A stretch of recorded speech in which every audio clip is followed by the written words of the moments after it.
നമ്മൾ സർറിയലിസം എന്ന് പറയുന്ന ഒരു കോൺസെപ്റ്റാണ് പറയാൻ പോകുന്നത്. ഇത് 20th സെഞ്ച്വറിയുടെ തുടക്ക കാലഘട്ടത്തിൽ വന്ന ഒരു തരം മൂവ്മെൻ്റാണ്, ഒരു ആർട്ടിസ്റ്റിക് മൂവ്മെൻ്റാണ് സർറിയലിസം എന്ന് പറയുന്നത്. So surrealism means super realism. അതായത് റിയലിസം എന്താണ്? കാര്യങ്ങളെ അതേപടി അവതരിപ്പിക്കുന്നതിനെയാണ് നമ്മൾ റിയലിസം എന്ന് വിളിക്കുക. അത് നമ്മൾ നിയോ ക്ലാസിക്കൽ പീരീഡ്, ആ ഒരു റിനൈസൻസ് പീരീഡിലൊക്കെയാണ് നമ്മൾ റിയലിസം കാണുന്നത്. പക്ഷേ ഇവിടെ വരുമ്പോൾ അതെന്താണ്? Super realism. അതായത് നമ്മളുടെ മനസ്സിൽ റിയലായിട്ട് കാണുന്നതിനും അപ്പുറമുള്ള ഒരു സൂപ്പർ റിയലിസമാണ് ഈ സർറിയലിസം കൊണ്ട് ഉദ്ദേശിക്കുന്നത്. So literary meaning is that above and beyond reality. യഥാർത്ഥമായുള്ളതിനേക്കാളും അപ്പുറത്ത് എന്നുള്ള ഒരു അർത്ഥമാണ് ഇതിന് വരുന്നത്. അപ്പോൾ it aim to unlock the power of unconscious mind.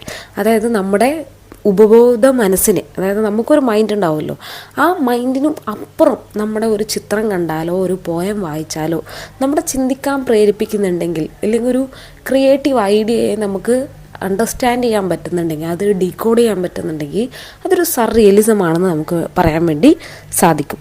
So the surrealism brought free the imaginative human mind, reveal unconscious encouraging and rejection of to logic and reasoning. അതായത് നിങ്ങൾക്ക് ഫ്രീ ആയിട്ട് ചിന്തിക്കാൻ വേണ്ടി സർറിയലിസത്തിലൂടെ സാധിക്കും. അതായത് നമ്മുടെ മനസ്സിനെ തുറന്നു വിടുക, മനസ്സിലായില്ലേ? അതാണ് ഉദ്ദേശിക്കുന്നത്. And reveal unconscious encouraging. അതായത് നമ്മുടെ അൺകോൺഷ്യസ് മൈൻഡിനെ കൊണ്ട് ചിന്തിക്കാൻ പ്രേരിപ്പിക്കുന്നതാണ് ഇത് ചെയ്യുന്നത്. അതുപോലെ തന്നെ ലോജിക് ആൻഡ് റീസണിങ്ങിനെ, അതായത് നമ്മുടെ ബുദ്ധി ഉപയോഗിച്ച് അതിനെ ഡീകോഡ് ചെയ്ത് അങ്ങനെയല്ല, നമ്മുടെ ഫ്രീ ആയുള്ള മൈൻഡിനെ കൊണ്ട് ചിന്തിക്കാൻ പ്രേരിപ്പിക്കുന്നു. ഓക്കെ, അതുകൊണ്ട് തന്നെ ഇത് ലോജിക്കിനെ റീസണിങ്ങിനെയും വേണ്ടാന്ന് പറയുന്നു. വിച്ച് മീൻസ് എന്താണ്? അത്രയും കാലം പോയട്രിയിൽ വന്നുപോയ മൂവ്മെൻറ്റുകളെ, ട്രഡീഷണൽ കൺവെൻഷൻസിനെ, രീതികളെയൊക്കെ തന്നെ മാറ്റി ഒരു യുണീക്കായിട്ടുള്ള ഒരു ഡ്രീം ലൈക്ക്, നമ്മൾ സ്വപ്നം കാണുന്ന പോലെയുള്ള ഒരു പ്രതീതിയാണ്, ഇല്ലെങ്കിൽ അങ്ങനത്തെ ഒരു എക്സ്പീരിയൻസ് ആണ് നമുക്ക് സർറിയലിസം തരുന്നത്. ഓക്കെ, നമുക്കിതിൻ്റെ ഹിസ്റ്റോറിക്കൽ ബാക്ക്ഗ്രൗണ്ട് നോക്കുകയാണെങ്കിൽ, which is an artistic literary movement emerged in reaction to the horrors of World War first. അതായത് ആദ്യത്തെ ലോകമഹായുദ്ധത്തിൻ്റെ ഭാഗമായിട്ട് അതിനെതിരെ ഒരു റിയാക്ഷൻ പോലെ വന്ന ഒരു ആർട്ടിസ്റ്റിക് ആൻഡ് ലിറ്റററി മൂവ്മെൻ്റ് ആയിരുന്നു ഈ പറയുന്ന സർറിയലിസം. അതുപോലെ തന്നെ the artist respond to horrors of war by challenging the prevalent norms of society and its values. അതായത് സമൂഹത്തിലുണ്ടായിരുന്ന മൂല്യങ്ങളെയും മറ്റ് കാര്യങ്ങളെയൊക്കെ തന്നെ ചാലഞ്ച് ചെയ്തുകൊണ്ട് ആണ് ഇത്തരം വാറിൻ്റെ സത്യാവസ്ഥ ആളുകളിലേക്ക് എത്തിക്കാൻ വേണ്ടി ഇവർ ശ്രമിച്ചത്.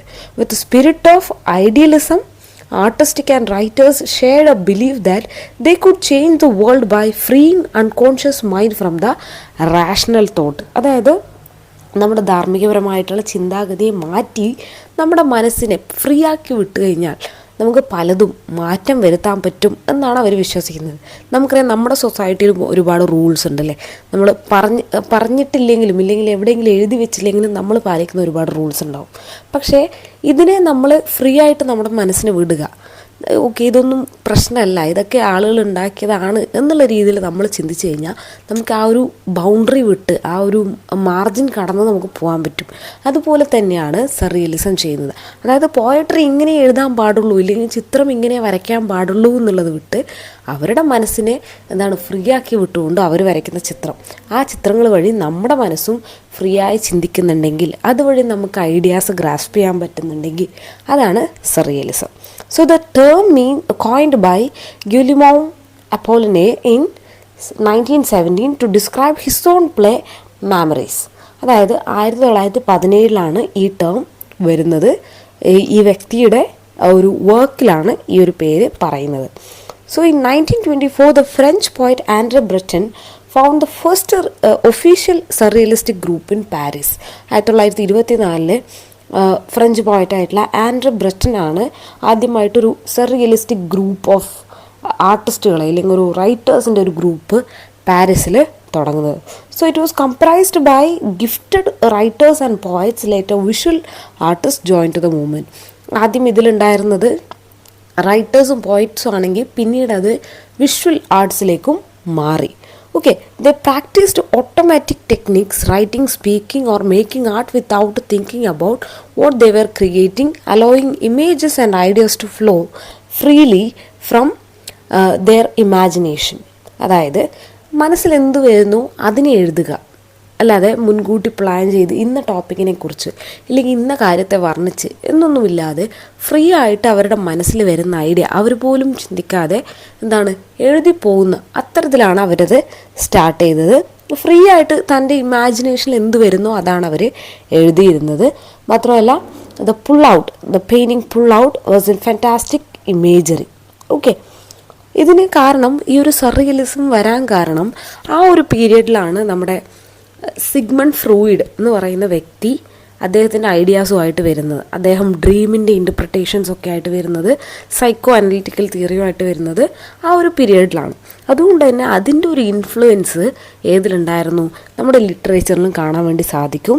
അതാണ് സർറിയലിസം മൂവ്മെൻ്റ് ആയിട്ട് മാറിയത്. Okay, so the interpretation of dreams എന്ന് പറയുന്ന അദ്ദേഹത്തിൻ്റെ പുസ്തകം ഇവരെ ഒരുപാട് ഇൻഫ്ലുവൻസ് ചെയ്തു, സർറിയലിസ്റ്റെ ഇൻഫ്ലുവൻസ് ചെയ്തു.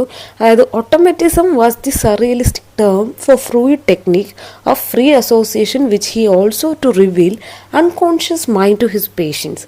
അതായത് അദ്ദേഹം ഒരു ഫ്രീ അസോസിയേഷൻ എന്നുള്ള ഓട്ടോമാറ്റിസം എന്നാണ് ഫ്രൂയിഡ് ഈ ഒരു കാര്യത്തെ വിളിച്ചിരുന്നത്.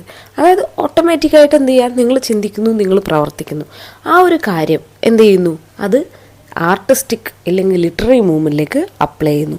അത് അങ്ങനെ അദ്ദേഹത്തിൻ്റെ തിയറീസ് എന്തിലേക്ക് ഇൻഫ്ലുവൻസ് ആയി, ലിറ്ററേച്ചറിലും ഇൻഫ്ലുവൻസ് ആയി, അതുപോലെ സൊസൈറ്റിയിലും അതുപോലെ തന്നെ ആർട്ടിലും എല്ലാത്തിലും നമുക്ക് ആ ഒരു ഇൻഫ്ലുവൻസ് കാണാൻ വേണ്ടി സാധിക്കും.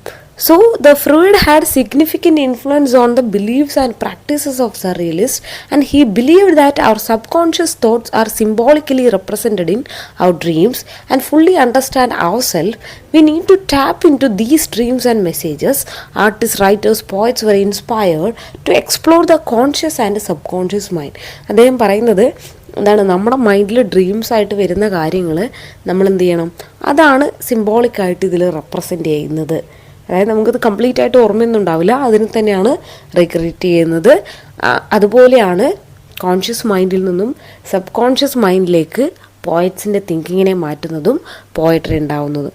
ഓക്കെ, ഇതിൻ്റെ കോൺസെപ്റ്റ് എന്ന് പറയുന്നത് ഒന്നുമില്ല, ഡിസോർട്ടഡ് ഒബ്ജക്ട്സ്. അതായത് നമ്മളിപ്പോൾ ഒരു വാച്ചിനെ നോക്കുക, ആ ഒരു ചെറിയ ചിത്രത്തിൽ തന്നെ നോക്കിയിട്ട് ഒരു ക്ലോക്കിനെ ഒഴുകുന്ന പോലെയാണ് കാണിക്കുന്നത്.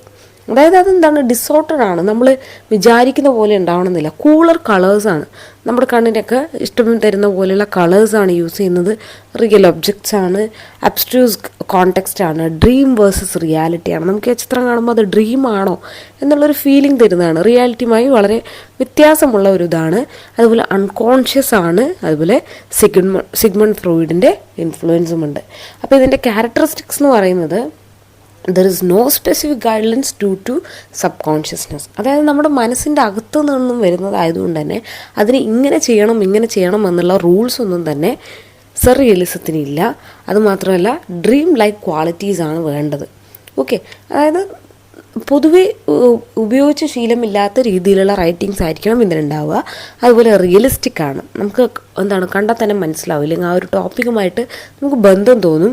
അതുപോലെ തന്നെ ഇറാഷണൽ ഇമേജറിയാണ്, നിങ്ങൾ ഉദ്ദേശിക്കുന്ന കാര്യം നിങ്ങൾ ഉദ്ദേശിക്കുന്ന പോലെയുള്ള ഒരു രീതിയിലായിരിക്കില്ല അവതരിപ്പിക്കുന്നുണ്ടാവുക. ഓക്കെ, അതുപോലെ ഹിഡൻ ഇമേജസ് കാണാൻ വേണ്ടി സാധിക്കും. അതുപോലെ തന്നെ ഡിസോർട്ടഡ് ഇമേജസ് ആയിരിക്കും. അതുപോലെ അബ്സ്ട്രാക്റ്റ് ഐഡിയാസ് ആയിട്ടും അത് വരാം. ഓക്കെ, ഇതൊക്കെയാണ് സർറിയലിസം എന്ന് പറയുന്നത്. സർറിയലിസം പറയുമ്പോൾ നമ്മൾ ഡ്രീം ലൈക്ക് ഇമേജറി ആണെന്ന് പറയണം. അതുപോലെ ഓട്ടോമാറ്റിക് റൈറ്റിംഗ് ആണ്. അതുപോലെ തന്നെ ലാംഗ്വേജ് നമ്മൾ വിചാരിക്കുന്ന പോലത്തെ ലാംഗ്വേജ് ഒന്നും ആയിരിക്കണം എന്നില്ല. സോ ഇതിൽ പ്രധാനപ്പെട്ട റൈറ്റേഴ്സ് ഇല്ലെങ്കിൽ ഈ ഒരു സർറിയലിസ്റ്റിക് മൂവ്മെൻറ്റിലുള്ള ആൾക്കാരെന്ന് പറയുന്ന ഒന്ന് ആദ്യം നമ്മൾ പറഞ്ഞു ആൻഡ്രെ ബ്രെറ്റൻ, അതുപോലെ പോൾ എലുവർ, റിനെ മാഗ്രിറ്റ്, ഫെഡറിക്കോ ഗ്രാഷ്യ ലോക്ക. ഓക്കെ, ഈ ഒരു വ്യക്തി, ഇത്രയും പേരാണ് ഇതിൽ പ്രധാനമായിട്ട് വരുന്നത്. ഇവർ യൂസ് ചെയ്യുന്ന ടെക്നിക്ക് എന്ന് പറയുന്നത് പലതരം മെറ്റഫേഴ്സ് യൂസ് ചെയ്യും, സിമ്പിൾസ് യൂസ് ചെയ്യും, സിമിലി യൂസ് ചെയ്യും, ഓട്ടോമാറ്റിസമാണ്, അബ്സേർഡിറ്റിയാണ്. ഓക്കെ, ഇല്ലോജിക്കലായിട്ട് നമുക്ക് മനസ്സിലാക്കാൻ പറ്റാത്ത പോലെയുള്ള കാര്യങ്ങളൊക്കെ തന്നെ ഉപയോഗിക്കും. ഓക്കെ, ഇതാണ് സർറിയലിസം. എല്ലാവർക്കും മനസ്സിലായെന്ന് വിചാരിക്കും.